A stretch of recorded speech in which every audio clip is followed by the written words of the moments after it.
안녕하십니까. 세상 읽어주는 남자 이상훈입니다. 오늘은 그 칩 불안기 프로세서 시장에서 나타나고 있는 기술적 흐름에 대해서 말씀드리겠습니다. 지난 한 해와 2023년 CES를 보면 CPU, GPU 등 프로세서 시장에서 기술적 트렌드가 하나 나타납니다. 바로 MCM, 멀티칩 모듈 방식이 보편화되고 있다는 점에 있습니다. 그 MCM과 비슷한 말로는 칩넷이 있는데요. 이 세부적으로 들어가면 칩넷과 MCM 간에는 조금 차이가 있긴 하지만 흔히 칩넷과 MCM은 여러 개의 다이, 그러니까 여러 개의 칩을 하나의 다이에 다 우겨넣는 제작 방식인 모노리식 제작의 맞은편에 있는 제작 방식이라고 이해하시면 쉽습니다.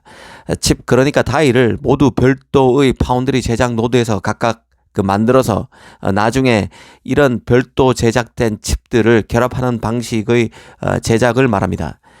사실 이런 제작 방식의 선구자는 AMD입니다. 가령 AMD의 그 7나노 공정 칩인 젠2 CPU 같은 경우는 칩넷이라는 작은 칩을 도입해서 CPU와 입출력 단자를 분리했습니다. 그래서 CPU 코어 블럭은 TSMC의 7나노 공정을 활용했고 칩 주변부에 해당하는 입출력 단자인 I/O 등에 해당하는 칩 부분은 TSMC의 14나노와 10나노 공정으로 만들었습니다. 이 한 공정에서 한 칩을 다 만드는 것이 아니라 부분 나눠서 CPU를 만든다는 뜻입니다. 그 AMD는 이번 CES에서 라데온 GPU 시리즈인 그 RX 7900 제품에도 MCM 구조를 적용했습니다. 그 MCM은 명실공히 프로세서 시장에서 대세가 되고 있습니다. 사실 그 프로세서 제작 방식을 과거부터 쭉 살펴보면 기술적 흐름을 알 수 있는데요. 대부분의 모바일 AP나 데스크톱 노트북 CPU는 다이라고 불리는 하나의 집접회로 칩으로 구성되어 있습니다. 물론 두 개 이상의 다이를 사용하는 경우도 있는데요. CPU 플러스 GPU나 CPU 플러스 캐시 메모리 혹은 두 개 이상의 CPU 다이를 붙여서 만든 그 MCM 방식의 프로세서들이 있습니다. 이 과거에는 한 번에 모든 부분들을 제조하기 힘들었기 때문에 캐시 메모리나 보조 프로세서를 별도의 다이에 배치한 경우도 있었습니다. 하지만 그 반도체 제조 공정이 눈부시게 발전하면서 수십억 개의 트랜지스터를 하나의 다이에 집접할 수 있게 됐고 덕분에 CPU나 GPU는 물론이고 과거에는 칩셋에 있던 부분까지 하나로 모은 그 SoC 시스템 온 칩이 새로운 대세가 됐습니다. 그런데 최근에는 이 반도체 미세 공정의 발전보다 프로세서가 커지는 속도가 더 빨라서 하나의 다이로 된 모노리식 프로세서의 제조가 매우 어려워지고 있습니다. 특히 10나노 이하의 최신 미세 공정 웨이퍼의 가격이 비싸지는 것도 부담인데요. 이 3나노 웨이퍼 같은 경우는 장당 2만 달러까지 올랐습니다. 그래서 CPU 제조사들은 여러 개의 다이를 결합한 디자인으로 다시 회귀하고 있습니다. 이는 그 파운드리의 가동률 향상에도 도움을 줄 수밖에 없습니다. 이 큰 칩이라는 하나의 형태로 만들다 보면 굳이 첨단 공정이 필요하지 않는 부분까지 값비싼 노드를 거쳐야 하기 때문에 칩 가격이 급등하고 이런 잡동사니를 하나의 큰 칩에 우겨넣는 탓에 수율도 낮아져서 칩 가격이 뛸 수밖에 없습니다. 하지만 최신 노드가 필요한 다이는 4나노, 5나노 등을 활용하고 단순 입출력 단자 등은 성숙 노드 등으로 별도로 만들게 되면 노드별로 가동률이 다 올라가서 파운드리에게도 좋고 수율도 올라가니 제작 단가도 내려가서 팹리스도 좋아할 수밖에 없습니다. 일석이조 효과가 생기는 것이죠. 이 반면 그 엔비디아를 한번 보겠습니다. 엔비디아의 GPU인 RTX 40 시리즈 같은 경우는 삼성의 8나노를 버리고 TSMC의 M4 노드를 선택한 제품입니다. 그래서 다시 한번 관심을 끌었던 제품인데요. 한마디로 이 제품에 대한 평가는 너무 비싸다는 얘기가 많습니다. GPU 중 최고라는 엔비디아의 단점을 부각시키고 있는 RTX 40은 MCM 구조를 채택하지 않은 제품입니다. RTX 40 시리즈의 다이 크기는 600제곱밀리미터가 조금 넘는데요.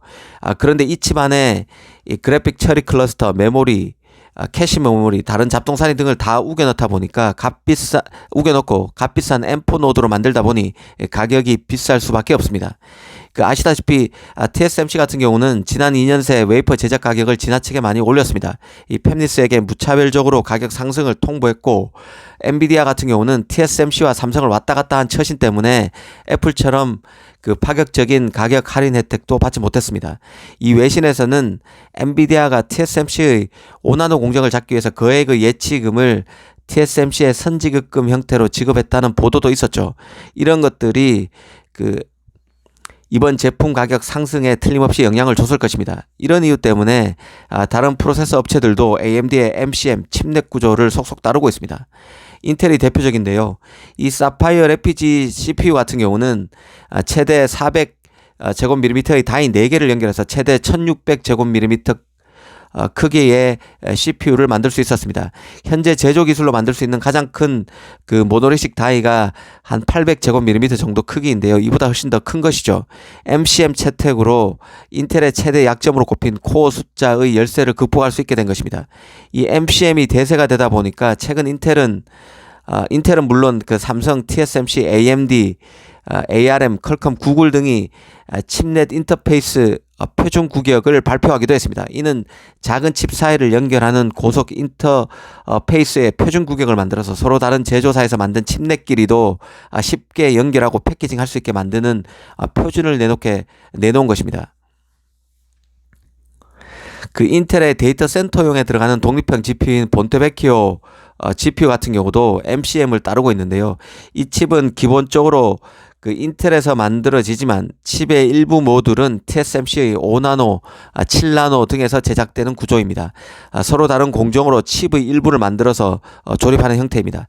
심지어 독자적인 구격을 선호하는 것으로 정평이 나 있는 애플도 지난해인 2022년 3월에 내놓은 PC용 CPU인 M1 울트라를 내놓으면서 MCM 구조를 채택한 바 있습니다. 이 M1 울트라는 M1 맥스 칩 2개를 연결시킨 칩인데요. 그래서 크기가 클 수밖에 없고 결국 솔루션으로 MCM을 선택한 것입니다. 이제 그 여러 개의 프로세서를 묶어서 하나의 거대한 프로세서로 만들고 메모리까지 함께 붙이는 것이 프로세서 업계의 새 트렌드가 되고 있습니다. 더 높은 성능을 위해서 프로세서의 크기와 복잡도는 날로 커지고 있는데 이에 비해서 미세공정 발전이 이를 따라잡기 버거워지면서 MCM이 해법이 되고 있다는 뜻입니다. 그래서 아까 전에 말씀드렸던 인터페이스 표준 구격 같은 것도 나오는 것이죠. 서로 칩의 다이를 만든 회사가 서로 달라도 이런 이런 다이를 서로 연결하기 쉽도록 표준화된 구격을 내놓는 것입니다. 이런 MCM 구조는 결국 그 최근 급속도로 발달한 미세 공정과도 연관이 있습니다. 칩은 기능이 업그레이드 되면서 갈수록 커지고 있고 단일 칩 형태로 제작하게 되면 수율 악화로 제작 비용이 눈덩이처럼 늘어나게 됩니다. 칩의 향상된 성능과 수율, 단가 등을 두루 생각해 본다면 MCM으로의 칩 구조 변화는 불가피한 수순입니다. 보다 합리적인 비용으로 칩 포트폴리오, 제품군을 다양화하는 데 유리하기 때문입니다. 오늘은 MCM 구조에 대해서 한번 생각해 봤습니다. 감사합니다.